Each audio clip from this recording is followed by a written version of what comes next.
الرحمن الرحيم الملك القدوس السلام المؤمن المهيمن العزيز الجبار المتكبر الخالق البارئ المصور الغفار القهار الوهاب الرزاق الفتاح العليم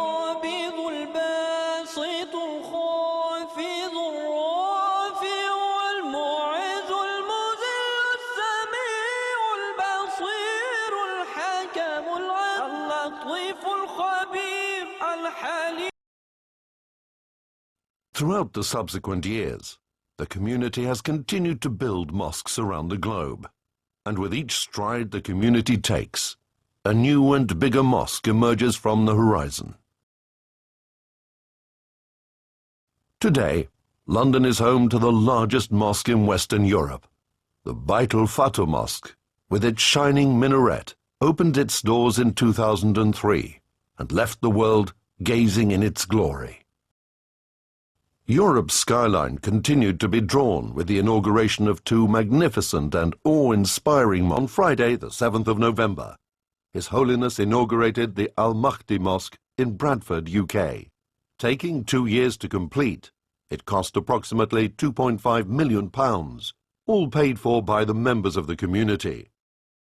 And Bradford is on the screens around the world as a new £2.5 million mosque is opened in the city. Masjid Al-Mahdi is one of the largest in the north. It has space for 2,000 worshippers. And Simon Meir is there for us. Simon, I'm sure there are great celebrations today. Attended the Friday prayers at the inauguration of the mosque. The centre is one of the largest purpose-built mosques in the city and can accommodate more than 2,000 worshippers. The mosque features an 8-metre dome and a huge hall where all community groups are welcome. The Ahmadiyya Muslim community hosted a special reception to mark the inauguration, where various dignitaries from the local community were in attendance. To see that the individuals who had initially raised objections to the construction of this mosque were present at the inauguration and observed its magnificence in awe and amazement. La première mosquée Ahmadi, lieu de culte pour la communauté musulmane de la région du Pendjab en Inde, a été inaugurée aujourd'hui. C'est la seule en France. Les voisins de toute obédience sont d'ailleurs invités ce soir à un repas. Tania Watine avec Stéphane Lisnige. With all the dignitaries, national and international TV channels, radio stations and newspapers present on the momentous day, the inauguration of the Mubarak Mosque was headline news for all the right reasons.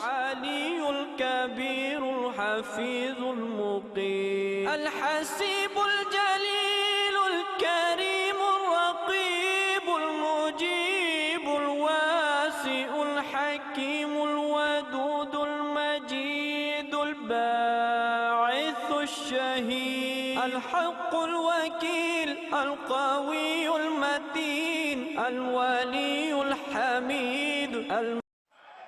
However, the building of the Khadija Mosque was not without its own issues. Since plans to build a new mosque were formalized, a number of groups held protests and voiced their opinions, by and large unfairly and wrongly, accusing the community of denying equal rights to women and opposing a lack of religious freedom.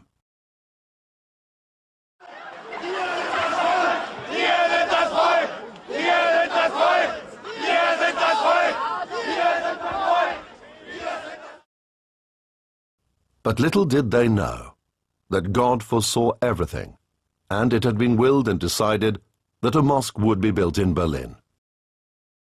The architectural design of the Khadija Mosque was developed by a young woman from the Ahmadiyya community in Germany. She also managed the construction process of the Khadija Mosque amongst men, a strong indication of the equality of women within the community. The mosque is built on a plot of land just over 1 acre. Permission was given for a 13-metre high minaret. The mosque has 2 halls, a flat, a guest house, a library and a conference room, providing the local community with an ideal centre for both spiritual and scholarly education. At the inauguration, His Holiness in his address reassured the German people of the loyalty of the Ahmadiyya Muslim community and explained the true purposes for erecting the Khadija Mosque. This mosque we have built has not been made for any jihadi organization or any terrorist activity, but it has been built simply for the worship of Allah.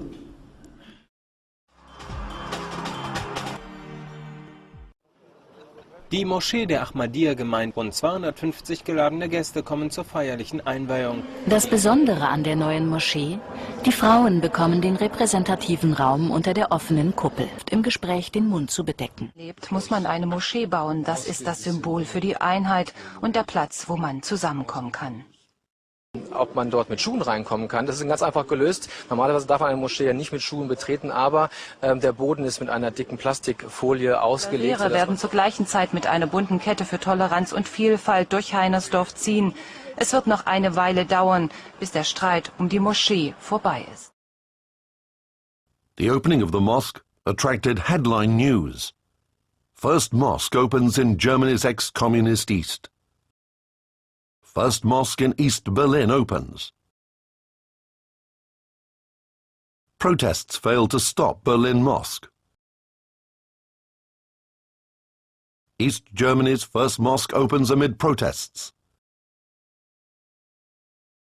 First mosque opens in East Germany, marred by protests.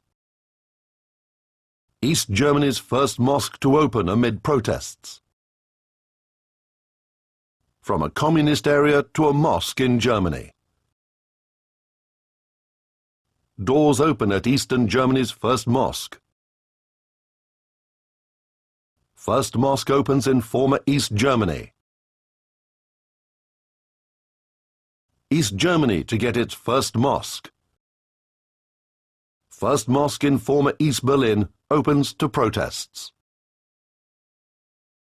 Opposition to the mosque is gradually subsiding and will come to an end when the message of peace starts emanating from this holy place.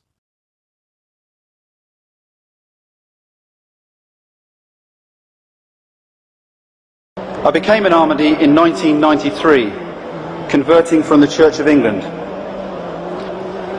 At first I wasn't interested at all in Islam. It was around the time of the Ayatollah Khomeini and the controversy around Salman Rushdie, and I wasn't attracted in any way. But over time, when she talked to me more about Islam and Ahmadiyyat, I realized it was the right thing for me. I hope to continue serving the community for many years to come. We have qualities that exist in very few other groups. If we could show society what we have, they would want it too, I'm sure. I have a close family with a mother, father, brother and sister. But I also have a much bigger family, all of you, my brothers and sisters. Assalamu alaikum.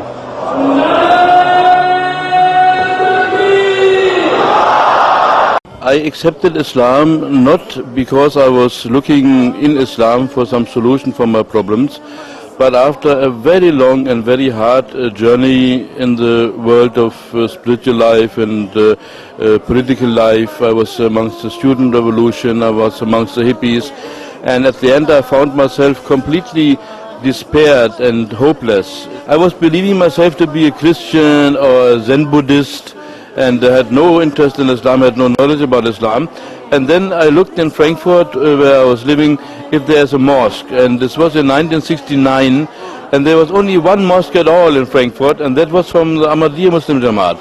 And I went there, and the Imam received me with smiles and welcome, and he gave me a better translation of Holy Quran, he gave me a prayer book, and so I started the way of Islamic prayer.